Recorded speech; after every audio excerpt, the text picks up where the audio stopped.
Baik, Assalamualaikum warahmatullahi wabarakatuh. Alhamdulillahirrahmanirrahim. Allahumma salli wa sallim wa barik ala sayyidina Muhammadin wa ala alihi wa ashabihi ajma'in. Subhanaka la ilma lana illa innaka antal alimul hakim. Wa la hawla wa la quwwata illa billahi al-'aliyyil 'azhim. Wa shrah sadri wa yassir li amri wa hlul 'uqdatam min lisani yafqahu qawli. Rabbi zidna ilma wa rizqna fahma wa alhikna bis-salihin amin ya rabbal alamin. Kawan-kawan yang berbahagia, pada kesempatan hari ini kita ketemu lagi dalam materi ulumul hadis, ya, materi ulumul hadis yang masih melanjutkan materi yang kemarin. Mengenai kedudukan hadis dalam pembentukan hukum Islam, ya. Jadi kemarin sudah kita bahas sedikit mengenai materi ini, ya, yang pada prakteknya itu adalah melihat bagaimana kedudukan hadis dalam pembentukan hukum Islam, dan kita sudah bahas kemarin, ya.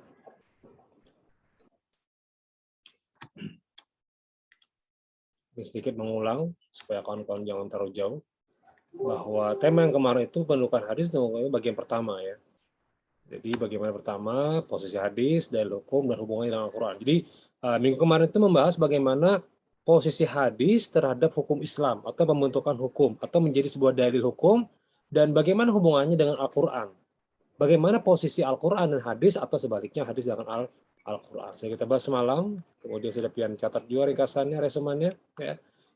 Di antaranya mungkin banyak yang agak bingung juga di bagian fungsi hadis terhadap Al-Quran, ya. Jadi ini agak sedikit memberatkan dan bingung, kadang-kadang bingung, ya. Tapi ini kasih gini aja, ya, bahwa posisinya memperkuat hukum yang telah ditentukan oleh Al-Quran, ya.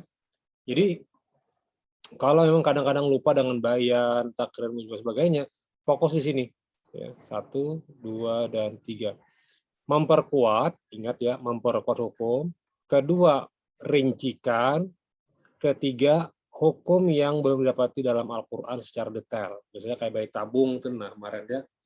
Nah, jadi kalau sudah menguasai ini udah cukup dah intinya dalam materi kedudukan hadis. Cuman yang perlu kita pelajari lebih dalam, ya tentu masalah tafsir, ya. Atau bisa dikin faqata ayadahu min fisal kafi, seperti semalam memotong tangan ya Allah. Fakta idihuma, potong tangan keduanya. Yang mana dipotong? Muncullah hadis Nabi, maka beliau memotong bagian pergelangan tangannya saja, tidak seluruhnya, gitu ya. Yang kedua, bayan takrir atau bayan takkid. Ya, ini perlu diingat lagi. Atau bayan isbat juga sama. Memperkuat tadi, memperkuat. Misalnya hadis tentang fagsilu wujuhakum, yo baudu ingin sholat. Maka hadis Nabi diperkuat lagi, menegaskan hukum tadi apa? Bahwa orang yang ingin sholat tidak boleh sholat selama di batas kecuali dia sudah berwudu, gitu ya.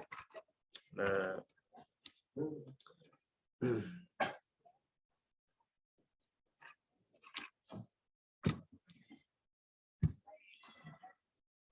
selanjutnya,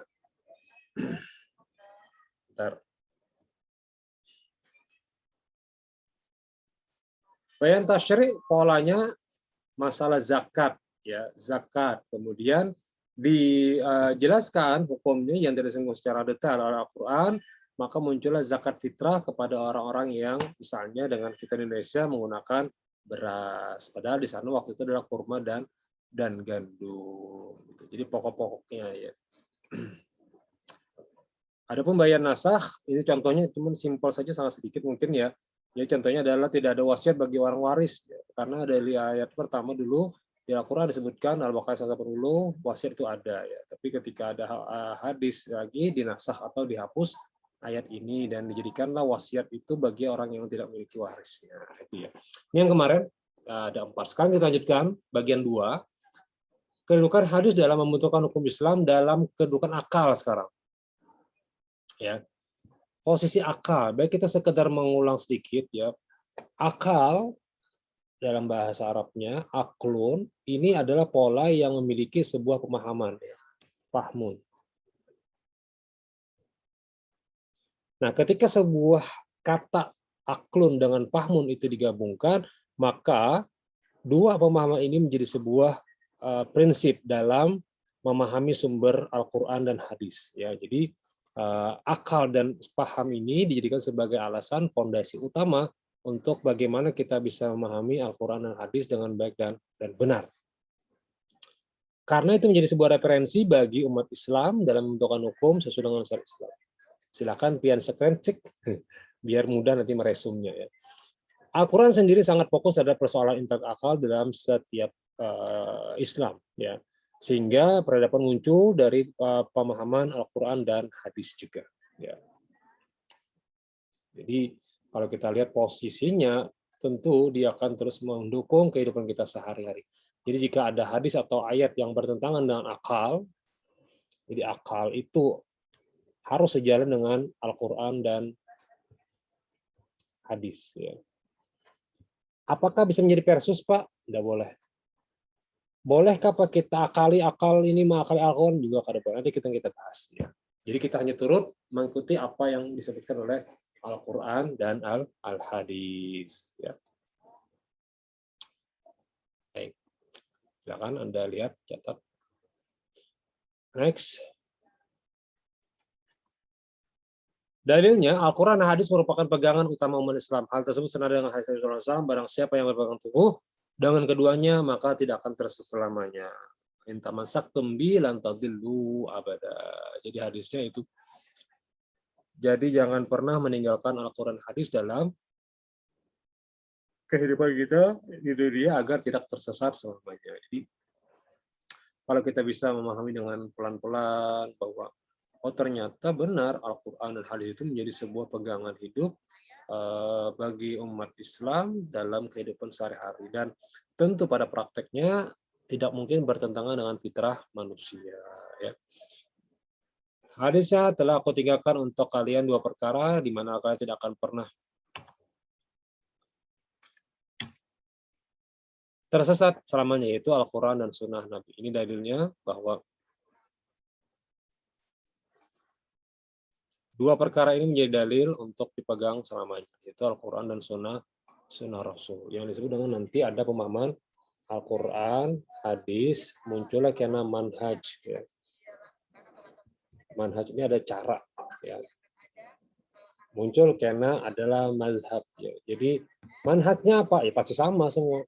Mazhabnya mungkin pemahamannya agak sedikit berbeda, ikhtilafnya, tapi dalam masalah cabang saja atau furu'. Ya.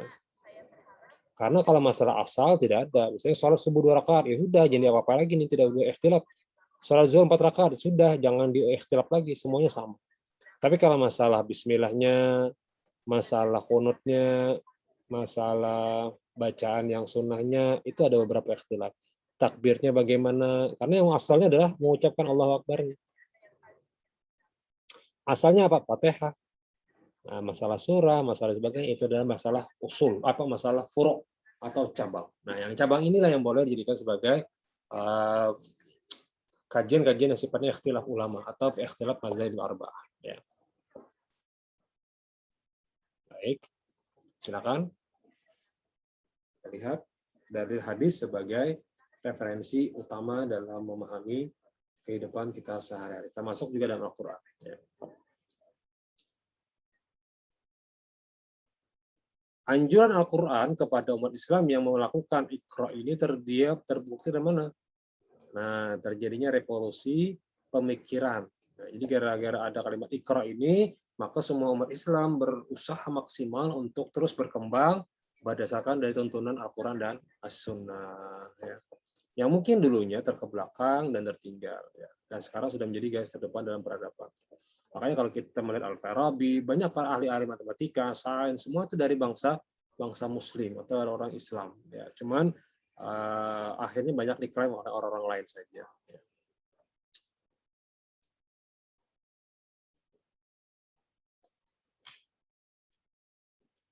Baik. Lanjut, kedudukan akal di dalam hadis Nabi. Jika akal begitu diagungkan di dalam Al-Quran, bagaimana dengan hadis? Apakah akal memiliki kedudukan yang juga istimewa? Jika memang demikian, hal akal bagaimana yang menduduki posisi dalam perspektif hadis? Jadi akal itu diperspektifkan dalam Al-Quran banyak sekali, la'allakum taqilun, banyak sekali. Kalimat-kalimat menyebutkan, menyinggung kalimat akal dalam Al-Quran. Nah, sekarang kita lihat bagaimana dalam hadis. Menurut Imam Al-Qurtubi, ayat ini memberikan petunjuk mengenai tata cara hidup orang yang saleh sebelum Nabi SAW. Ada yang berpendapat bahwa Memberikan petunjuk di situ berarti menerangkan tata cara orang sunnah. Bahkan untuk kasih berkata, sunan di atas tata cara yang baik dan terpuji dari orang-orang yang sebelumnya itu syariat Allah. Nah, jadi ketika ingin menjadikan sebuah ayat dalil itu menjadi sebuah kebaikan, maka kita memerlukan orang-orang yang bisa dijadikan sebagai suri tauladan, yaitu Rasul SAW. Nah, hadis atau sunnah dalam Islam itu memiliki tugas dan peran sebagai berikut. Jadi hadis itu perannya apa sih Pak dalam kehidupan sehari-hari? Nah, pertama, hadis berfungsi sebagai penjelas dari Al-Quran. Sudah kita bahas semalam, bayan. Ya. Dalilnya keterangan-keterangan mujizat dari kita dan kami turunkan kepada Al-Quran agar kamu menerangkan pada umat manusia apa yang telah diturunkan kepada mereka dan supaya mereka memikirkan. Surah An-Nahl ayat ke-44.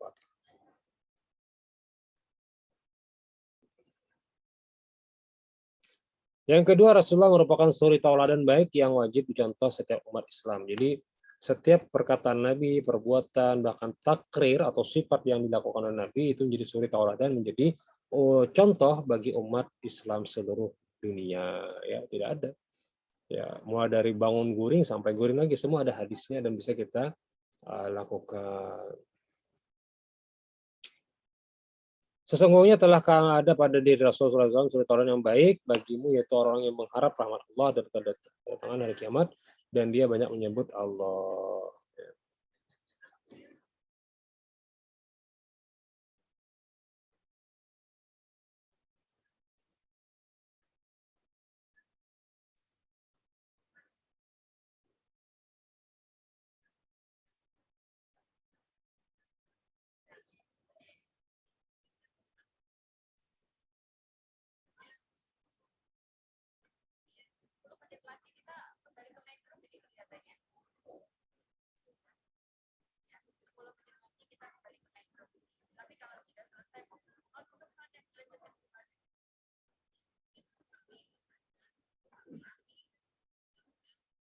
Baik, ada telepon. Bisa ya seperti ini telepon ya? Bisa aja. Masa nggak boleh sih?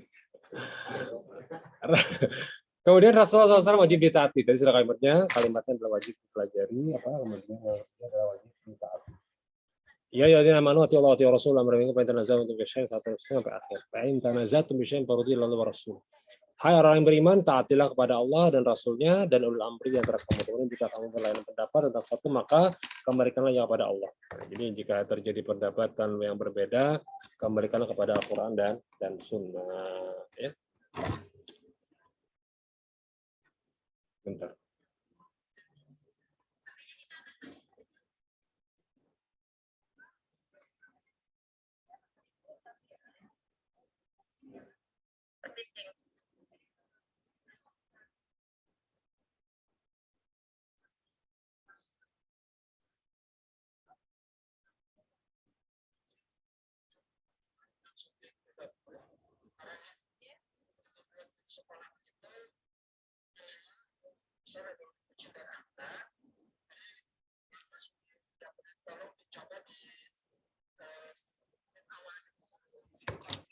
Baik.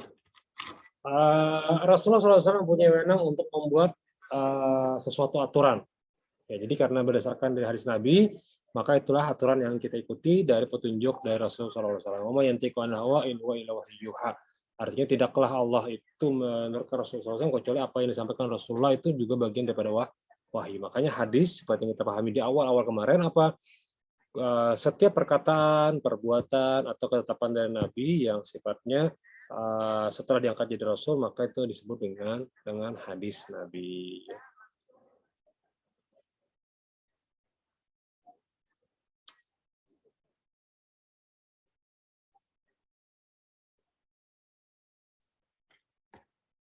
Jelaslah di sini bahwa hadis Nabi memiliki posisi yang penting dalam menjelaskan maksud-maksud Al-Quran. Ya. Sehingga umat Islam yang datang kemudian dapat mencontoh kiprah Nabi SAW semasa hidupnya. Lantas, bagaimana hadis sendiri memandang akal? Apakah ada kriteria khusus? Kira-kira kalau kita pikirkan apa ya? Apakah hadis juga memberikan kriteria khusus dalam memandang akal?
Nah, baik.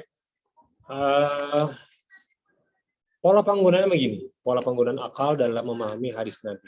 Kita ambil dari referensi dari hadis, Nabi Muhammad SAW bersabda ketika mengutus Muaz bin Jabal ke Yaman.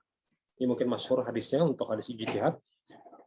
Petunjuk yang diberikan Allah kepada seorang dengan perantaranmu lebih baik bagimu daripada dunia dan seisinya. Umar itu berkata, barang siapa menceritakan sebuah hadis lalu diamalkan, maka ia mendapat pahala seperti pahala amal itu. Muaz bin Jabal berkata mengenai pengajian dan meriwayatkannya belajar ilmu karena belajar ilmu karena Allah adalah kebaikan dan menuntut ilmu adalah ibadah. Pengkajiannya seperti sebuah tasbih. Capatnya pengen baca, Pak. Masanya bukan capat, pengen membaca jurus ini. Penyelidikannya seperti jihad, pengajarannya adalah sedekah dan pemberiannya kepada ahlinya adalah pendekatan diri kepada Allah Subhanahu wa taala. Ilmu adalah di kala sepi dan sebagainya. Maka ketika Rasul mengutus Muaz bin Jabal ke Yaman, ditanya oleh Nabi, bagaimana jika engkau di sana nanti, wahai Muaz bin Jabal, jika ada masalah, maka Muaz bin Jabal mengatakan, aku akan kembali kepada Al-Quran dan hadis. Tapi jika engkau tidak mendapatkannya bagaimana? Maka aku akan berijtihad dan aku akan berijtihad semaksimal mungkin dengan pendapatku dan aku tidak akan mengembalikannya lagi. Maksudnya, lalu disebutkan Nabi, sadak tak benar, engkau sudah benar. Artinya apa? Kalimat ini menunjukkan bahwa posisi Al-Quran dan hadis tetap lebih utama dibanding akal dalam memahami sebuah permasalahan di dunia ini. Sekarang saya akan gambarkan contoh ringkasnya. Kita gambarkan sekarang posisi gini aja ya. Akal dan Al-Quran ya. Al-Quran dan hadis.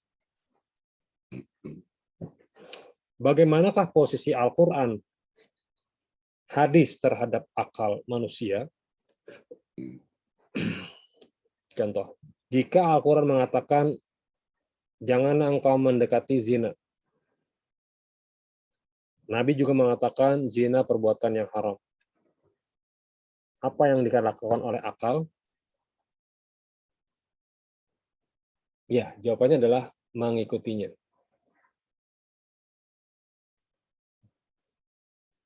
Kalau mengakali, bagaimana? Oh, kan yang kada boleh kan cuma zina, Pak. Yang kada boleh zina kan sama dengan seksnya, Pak. Berarti yang kada boleh cuma kumpul-kumpul seks. Tapi kalau kalian berdua aja pacaran aja ada masalah dong. Nah, ini sudah mulai kelebihan nih. Sudah kelebihan dalam memahami Al-Quran hadis menggunakan akalnya. Ya, akalnya berlebihan.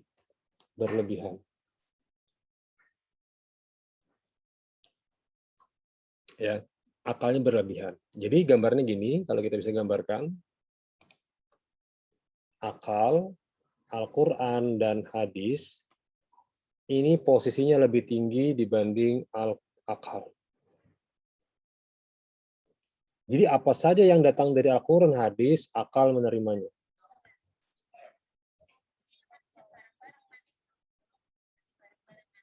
Ya. Akal menerima apa yang dikatakan oleh hadis dan Al-Quran. Ya. Tidak bisa kita kategorikan akal memikirkan. Kayaknya kada bujurnya hadis, bisa jadi murtad, pian. Masa begitu sih Al-Quran? Harusnya kan kada kayak itu.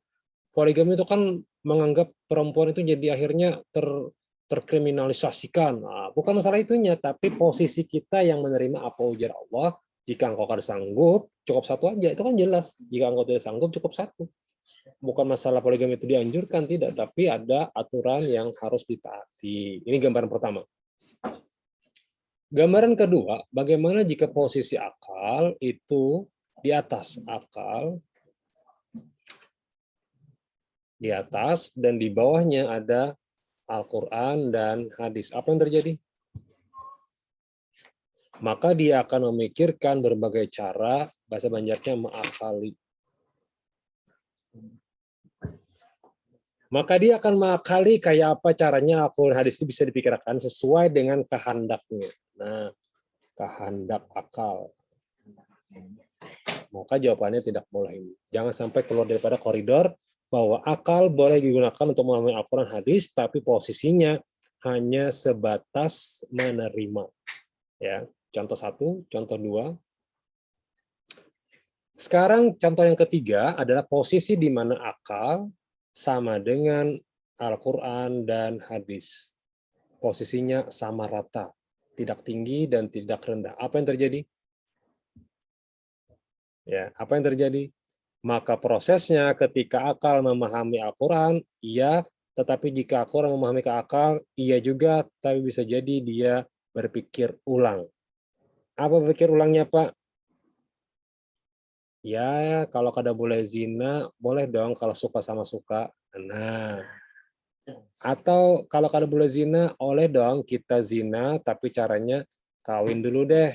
Kawin, tapi siri aja, karena tahun depan atau bulan depan kita ampihan. Nah, ini kan mengakali Al-Quran dan hadis nih. Nah, jadi posisi akal itu tidak boleh juga sama dengan. Sama dengan itu eh, sudah tahu kada boleh, memang kan kada boleh zina nih, tidak ada zina. Di sini tidak ada zina, tapi dia mengatakan apa? Bagaimana kalau sifatnya tidak zina tapi dia nikah? Nikahnya nikah siri saja. Habis itu setelah dia nikah, kemudian hubungan suami istri, kemudian 3 hari kemudian dia cerai.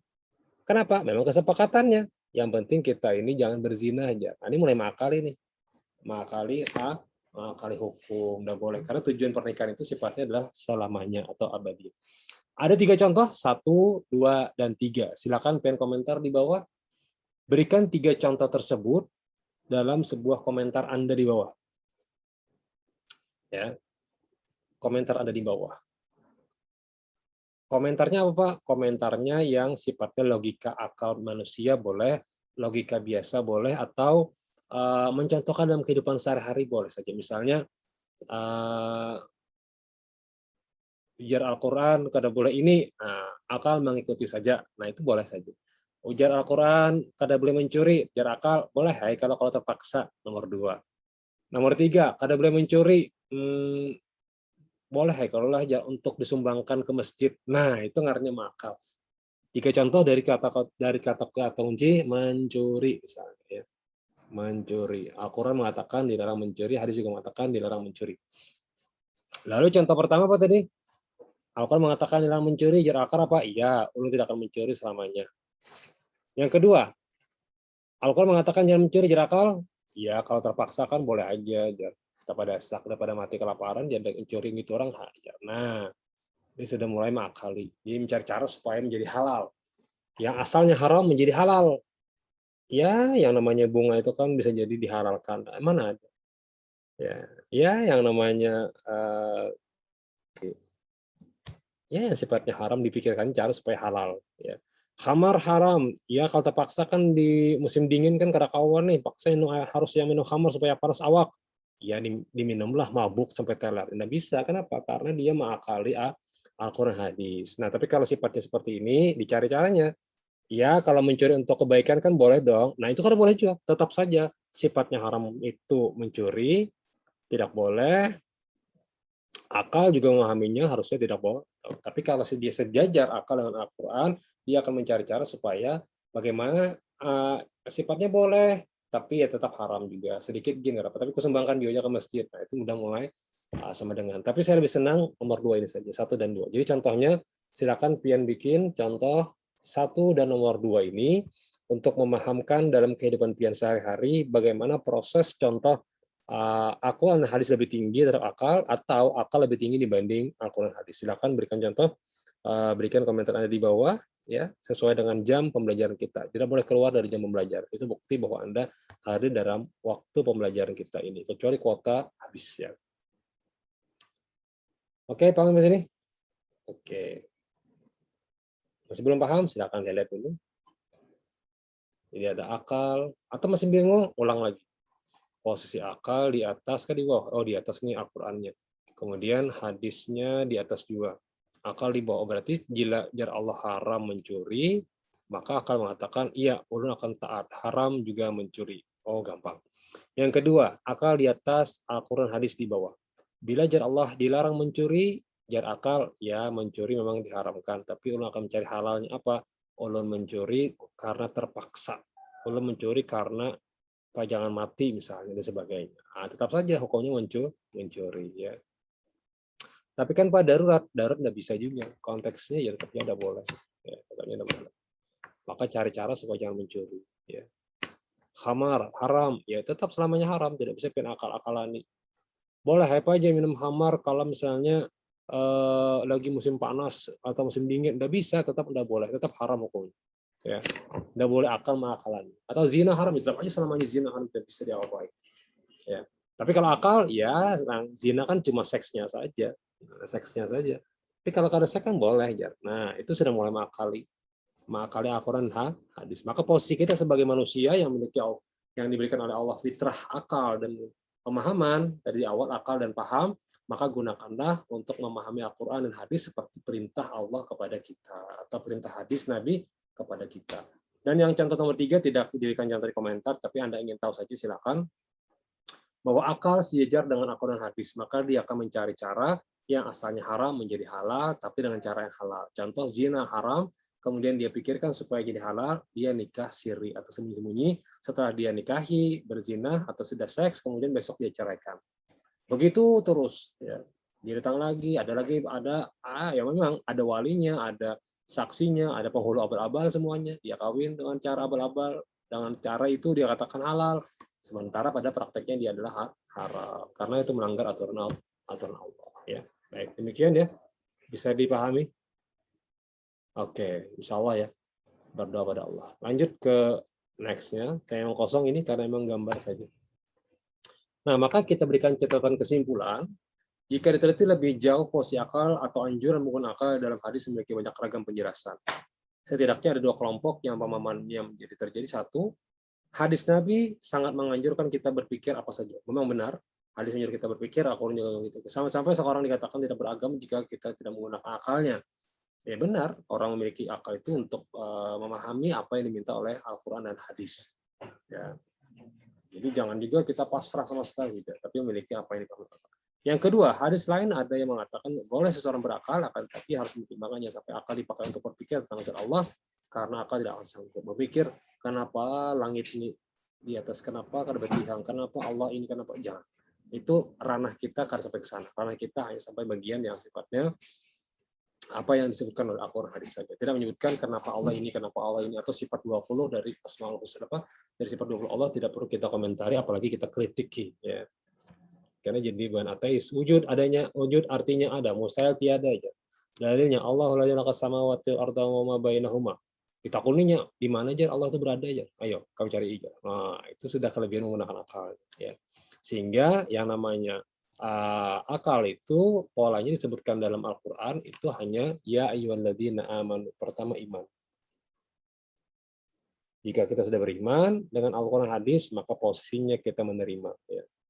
Maka posisi iman artinya percaya, terima saja Al-Quran dan hadis. Ya. Nah, selesai. Mau komplain, apa yang mau dikomplainkan? Ya memang Allah yang memberikan Al-Quran hadis dan kita mentaati apa yang diminta oleh Allah dan Rasul-Nya. Ya. Demikianlah hadis lain yang berpendapat bahwa penggunaan ra'yu atau akal yang terlalu berlebihan dapat membawa kepada kesesatan dan bahkan menyesatkan. Jadi kalau menggunakan akal berlebihan tadi sudah dicontohkan, jika akal lebih tinggi dibanding Al-Quran hadis, maka sifatnya akan menjadi menyesatkan Anda atau menyesatkan orang yang memikirkan. Sebagai kesimpulan, penggunaan akal dalam hadis sangat dianjurkan, akan tapi kadar penggunaannya itulah yang harus ditakar dan ada batasannya. Jangan sampai lahir cara berpikir yang mutlak absolut yang kelak akan menghancurkan manusia itu sendiri. Ya, memang benar kita memiliki akal, tapi jangan sampai akal itu jadikan sebagai alasan atau kita menjadi orang yang tidak percaya dengan Al-Quran hadis. Ya, karena semua orang itu diberikan oleh Allah akal untuk berpikir dan la'allakum ta'qilun itu sifatnya apa? Agar kalian menggunakan akal itu kepada hal-hal yang sifatnya kebaikan dan membawa kepada sebuah keberkahan dalam jalan yang hidayah, bukan jalan kesesatan. Tapi kalau digunakan semena-mena dan sekehendak, maka bisa jadi akal akan memikirkan atau mengakalani Al-Quran dan hadis. Jika sudah sampai mengakalani, wah bahaya nih. Nah, maka bisa jadi yang haram menjadi halal, yang halal bisa jadi haram. Maka kalau sudah dalam ilmu tauhid menghalalkan yang haram atau mengharamkan yang halal, ya murtad jadinya. Ya murtad. Kenapa? Itu jar khamar tuh halal aja sudah jar. Itu murtad kan. Jadi jangan main-main dalam masalah akidah. Ya.